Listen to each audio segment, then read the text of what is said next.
안녕하세요, 강명호입니다. 오늘은 신축 프리미엄에 대해서 말씀드려 볼까 하는데요. 신축 프리미엄은 청약으로는 지불할 수 있지만 구축을 매수하실 때는 리스크로 작용할 수 있다는 것을 말씀드리려고 합니다. 요즘 얼죽신이라는 말이 유행이죠.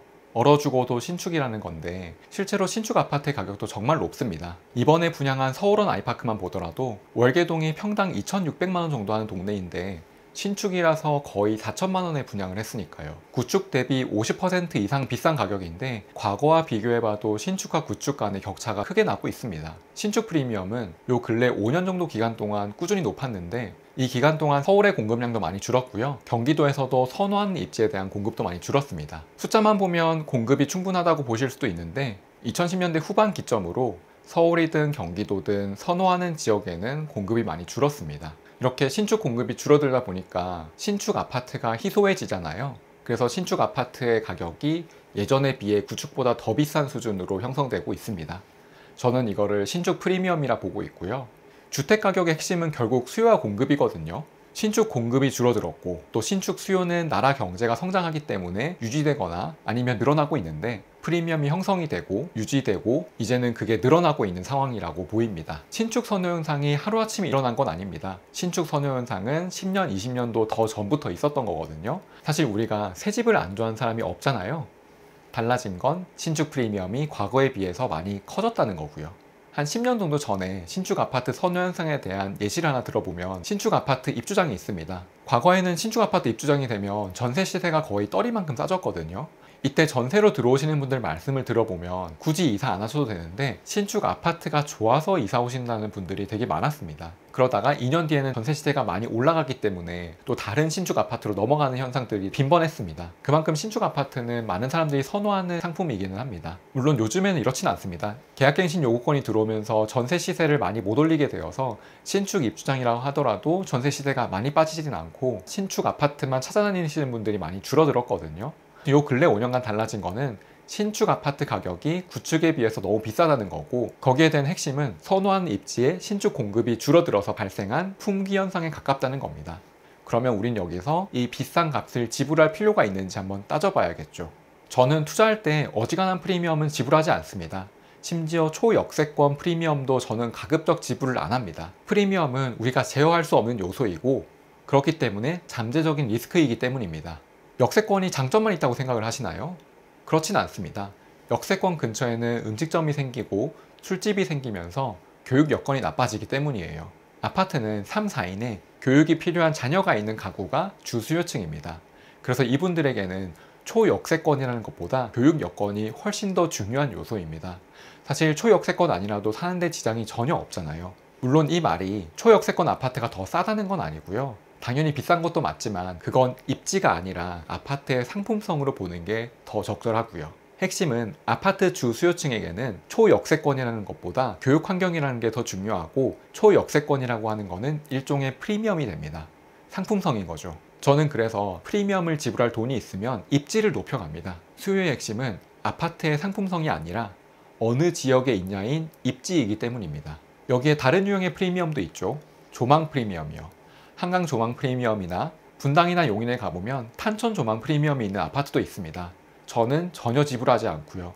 오히려 조망 프리미엄은 적극적으로 회피하는 쪽에 가깝습니다. 신축 프리미엄이 무조건 나쁘다는 얘기는 아닙니다. 신축 프리미엄은 청약으로는 접근할 수 있다고 생각을 해요. 하지만 구축을 매입할 때는 권장하기 어렵습니다. 왜냐? 청약은 가격적으로 메리트가 있는 경우에 들어가는 건데 청약하기 전에 안전마진이 얼마인지 다 계산해보고 들어가잖아요. 그리고 청약에 숨어있는 포인트가 하나 더 있습니다. 청약은 현재 시세 기준으로 신축 프리미엄을 붙여서 하는 건데 실제로 입주하는 건 2, 3년 뒤잖아요. 그 기간 동안 우리는 사실 투자를 하고 있는 겁니다. 즉 청약은 일종의 선물 거래인 거예요. 몇 년 동안의 아파트 시장 상승률만큼 오르기 때문에 실제로 입주할 때에는 그렇게 비싼 가격이라고 못 느끼게 되는 겁니다. 하지만 매매는 상황이 다르죠. 매매는 우리가 주어진 자금력 내에서 100% 우리 의지대로 선택하는 겁니다. 이 경우에 신축 프리미엄을 지불하고 매수하는 거는 신축 아파트가 구축으로 되어가면서 깎이는 신축 프리미엄을 우리가 직접 지불하는 게 됩니다. 상가로 치면 권리금을 내고 들어왔는데 그 권리금이 계속 깎이는 상황과 유사한 거죠. 신축 아파트의 미래는 사실 구축이 되는 것밖에 없잖아요. 여기에서 만약에 신축 공급이 다시 활발해진다?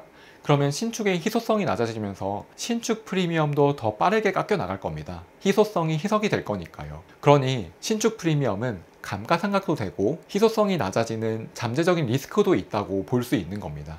안전마진을 갖고 몇 년 뒤에 공급될 신축 아파트에 청약하는 것과 시장에서 신축 아파트를 매수하는 것은 이렇게 다릅니다. 그래서 제가 추천드리는 아파트는 어떤 형태냐?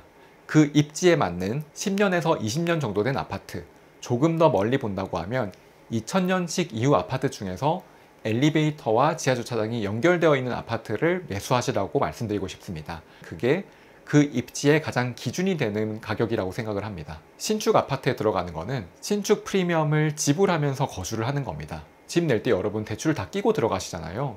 그리고 그 대출은 우리 월급으로 내잖아요. 우리가 우리 시간과 교환한 게 월급인데 그 월급은 우리의 생명과 같은 겁니다. 우리의 생명을 신축 아파트 프리미엄 지불하는 데 쓰고 있다는 거거든요. 전 이거는 우리가 투자 관점에서 반드시 피해야 될 상황이라고 생각을 합니다. 구축 아파트는 그 입지의 성장만큼 그대로 오릅니다. 부동산, 특히 아파트의 핵심은 입지거든요. 연식이 오래되었지만 입지가 좋다면 입지의 상승률만큼 시세도 그대로 따라서 오릅니다.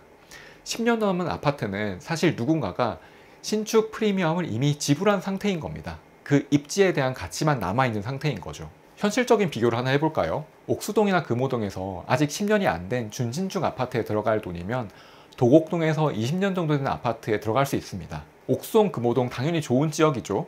그런데 여기에서 준신축에서 프리미엄을 지불하면서 사실 건가요?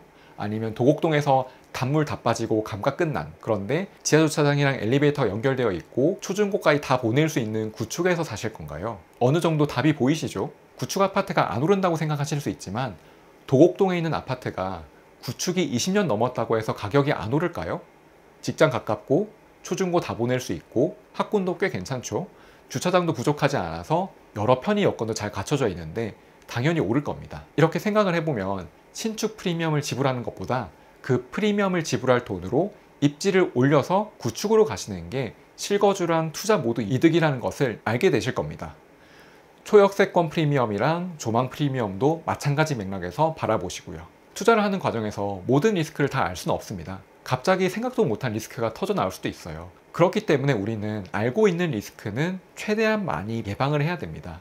저는 우리가 알고 대비해야 될 리스크 중 하나가 신축 프리미엄이라고 생각을 해요. 내 집 마련과 투자 목적을 모두 겸하려고 한다면 신축 프리미엄이 줄어들 수 있는 리스크를 적극적으로 예방해야 된다고 생각을 하고요. 이런 관점으로 얼죽신에 대한 현상을 한번 바라봐 주시면 좋겠습니다. 감사합니다.